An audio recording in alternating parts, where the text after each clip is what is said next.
The country faced many challenges. India still was finding her feet after being a British colony for 200 years. One of the major challenges was that India did not have its own laws. India needed a rule book to move forward, a constitution of its own. On August 29th in 1947, 2 weeks after gaining independence, a 7-member drafting committee was appointed.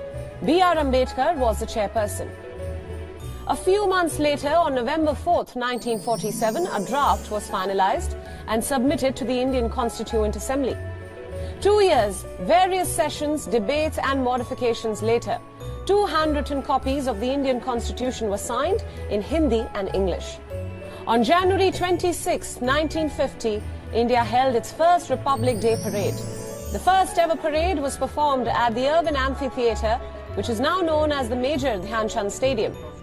Dr. Rajendra Prasad took a ceremonial ride from the Rashtrapati Bhavan to the amphitheatre with the Indonesian President Sukarno, who was invited as a chief guest. With a 31-gun salute, India was declared a republic, and Dr. Rajendra Prasad became the first president. In his historic speech, President Prasad said, "Today, for the first time in our long and checkered history, we find the whole of this vast land, from Kashmir in the north to Cape Comorin in the south, from Kathiawar and Kutch in the west, Kukonda, and Kamrup in the east, brought together under the jurisdiction of one constitution and one union." The tricolour, India's national flag, was hoisted for the very first time. 3,000 officers of the armed forces and more than 100 aircraft participated. 7 masked bands represented the 3 armed forces. The state-of-the-art warfare equipment, stunts, flypasts and musical performances that we witnessed in the present times were not a thing back then. People dressed in their finest congratulated each other and chanted Vande Mataram.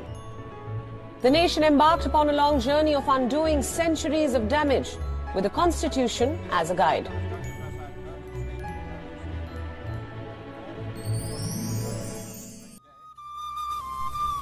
We, the people of India, having solemnly resolved to constitute India into a sovereign, socialist, secular, democratic republic, and to secure to all its citizens justice, social, economic, and political liberty of thought, expression, belief, faith, and worship, equality of status and of opportunity, and to promote among them all fraternity, assuring the dignity of the individual and the unity and integrity of the nation.